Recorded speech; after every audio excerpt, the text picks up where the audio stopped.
नमस्कार, मैं भाषा और आप देख रहे हैं न्यूज क्लिक पर खोज खबर कार्यक्रम।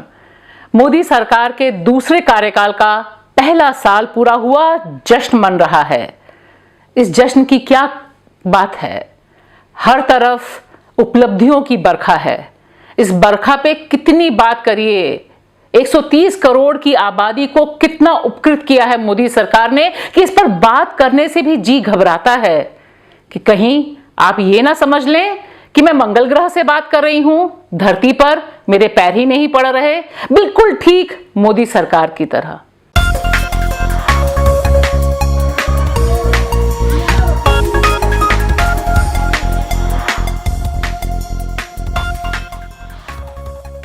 सबसे अहम बात जो मोदी सरकार ने भारतीय लोकतंत्र में स्थापित की वह है डिनायल, कि सरकार जब नकार पे जाती है, सरकार जब सच को स्वीकार नहीं करती तो किस तरह से कामकाज होता है। इसके लिए शायद बरसों बरस याद किया जाएगा 2019 से 2020 तक का सफर। इसमें आप पाएंगे सबसे पहली चीज जो मोदी सरकार ने स्थापित की, घबराइए नहीं, हम कोरोना पे नहीं जा रहे, अभी हम बात कर रहे हैं हमारी आपकी प्यारी अर्थव्यवस्था, जिसके बारे में प्रधानमंत्री नरेंद्र मोदी ने खुद दावा किया था कि वह $5 ट्रिलियन की इकोनॉमी भारतीय अर्थव्यवस्था को बनाना चाहते हैं। और इसके लिए तमाम तरह के दावे जो उन्होंने कोरोना काल तक जारी रखे कि भारत को आत्मनिर्भर होना होगा।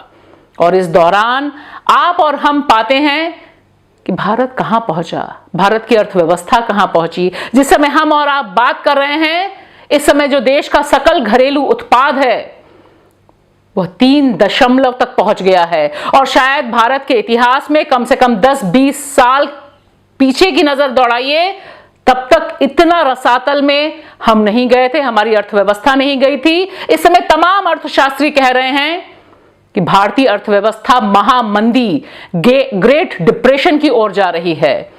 लेकिन और मोदी है तो सब कुछ संभव है कि तर्ज पर पिछले 1 साल में अर्थशास्त्री कुछ भी करते रहे, देश के जो चीफ इकोनॉमिस्ट एडवाइजर हैं वो कुछ भी कहते रहे, आरबीआई के गवर्नर, डिप्टी गवर्नर कुछ भी कहते रहे, लेकिन गाल बजाने की जो परंपरा है वह जस की तस जारी रही। और यहां पर हम सिर्फ कोरोना काल या लॉकडाउन में हुए अर्थव्यवस्था में जो रसातल या मंदी है उसकी बात नहीं कर रहे। 2019 में तमाम जो कोर क्षेत्र हैं, अर्थव्यवस्था के बुनियादी क्षेत्र, उनमें जबरदस्त गिरावट आई। और खास तौर से ऑटोमोबाइल इंडस्ट्री में इतना जबरदस्त रिसेशन आया कि तमाम जो उद्योगपति थे उन्होंने हाथ जोड़कर प्रधानमंत्री नरेंद्र मोदी और पूरी टीम से अपील की कि उन्हें कुछ करना चाहिए। लेकिन हम पाते हैं कि आज की तारीख तक इस दिशा में सरकार ने इस संकट को स्वीकार करना तक सही नहीं समझा। वह कंटिन्यूअसली लगातार डिनायल मोड पर है। और आज भी अगर जो मंत्रीगण बात कर रहे हैं उसे देख के लगता ही नहीं है कि 19 से 20 के बीच में भारतीय अर्थव्यवस्था पूरी तरह से बैठ गई, करोड़ों लोगों का रोजगार खत्म हो गया। दूसरा जो बहुत अहम बिंदु है जिस पर बात बहुत कुछ होनी चाहिए, बहुत कुछ हो रही है, तमाम मंत्री ये बता रहे हैं कि जो जो उन्होंने दावा किया, चाहे वो राम मंदिर के भव्य निर्माण का, चाहे धारा 370 को हटाने का, या फिर नागरिकता संशोधन कानून, एनआरसी, एनपीआर को, सब कुछ मोदी जी ने 1 साल के भीतर लागू कर दिया। बात तो बिल्कुल सही है आपकी, जो आप करना चाहते थे वह आपने कर दिखाया और जो आप नहीं करना चाहते थे वह आपने बिल्कुल भी नहीं किया। और यही जो सबसे बड़ी सीख भारतीय लोकतंत्र को 1 साल में मिली है वह यह कि जो राइट टू डिसेंट है, असहमति का अधिकार जो भारत का संविधान देता है, उसे किस बुरी तरह से कुचला जा सकता है। इसके लिए 2019 से 2020 तक का जो साल है वह यादगार साल रहेगा। बहुत सालों तक इसका उल्लेख रहेगा कि अगस्त के बाद से देश का जो अभिन्न हिस्सा है जम्मू और कश्मीर, उसे किस तरह से लॉकडाउन में डाला गया, संविधान की तमाम धाराओं को अपने हिसाब से मोड़कर 370 धारा के साथ खिलवाड़ किया गया। आज भी जब हम आप और बात कर रहे हैं, वहां कश्मीर का जो पूरा का पूरा पॉलिटिकल रिप्रेजेंटेटिव है उसे पंगु बना दिया, उसे नजरबंद कर दिया, कुछ लोगों को छोड़ दिया और इस तरह से पूरे देश में कश्मीर फैल गया। और एक चीज के लिए तो देश की महिलाएं निश्चित तौर पर प्रधानमंत्री नरेंद्र मोदी को बधाई देंगी, वह यह है कि शायद आजाद भारत में पहली बार इतनी बड़ी संख्या में औरतें और खास तौर से मुस्लिम औरतें सड़कों पर उतरी। उन्होंने अपने हक हकूक के लिए और सिर्फ अपने ही नहीं, पूरे के पूरे लोकतंत्र के लिए, सारी जमहूरियत के लिए, उसे बचाने के लिए और हमारे सेकुलर स्ट्रक्चर को बचाने के लिए आवाज उठाई। कहीं वे बुर्के में आई, कहीं वे तंबू के नीचे बैठी, कहीं वे घरों से लेकर सड़कों पर उतरी और इसका प्रतीक बना शाहीन बाग, दिल्ली का शाहीन बाग। जी हां, मैं बात कर रही हूं नागरिकता संशोधन कानून के खिलाफ चले ऐतिहासिक आंदोलन की। यह भी तो मोदी सरकार ही की देन रही, जिसे हम कभी भी नहीं भूल सकते, देश की तमाम औरतें नहीं भूल सकती।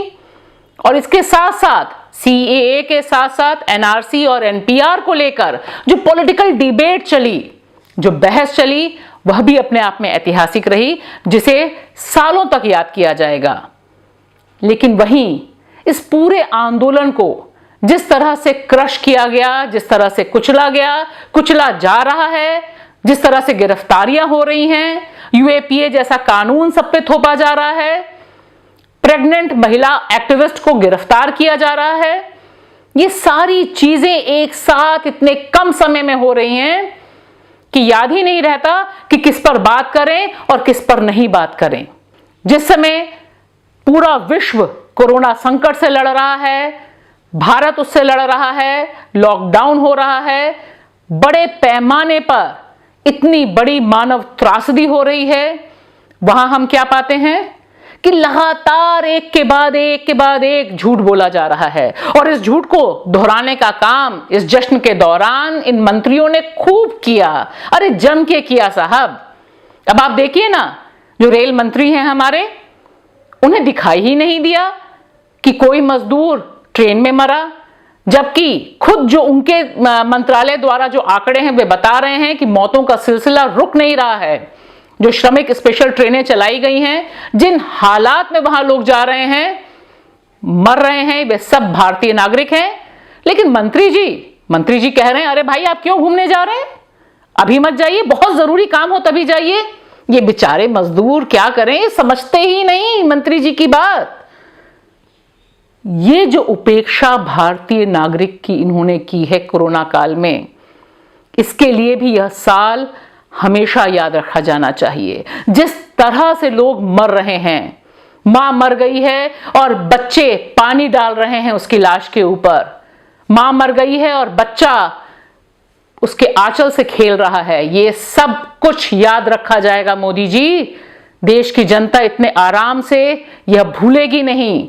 यह एक क्रिमिनल नेग्लिजेंस है जो आपने इस देश की जनता पर किया है। मोदी जी, जो कुछ हमारे सामने दिखा रहा है, आपकी जितनी भी उपलब्धियां हैं, जितने भी गाल बजाते हुए मंत्रियों के दावे हैं, इसके लिए आप जितने भी खुश हों, लोकतंत्र को बचाने वाले, संविधान में विश्वास रखने वाले, उसे जिंदा रखने वाले उतने ही चिंतित हैं और वे चिंतित रहेंगे। शुक्रिया।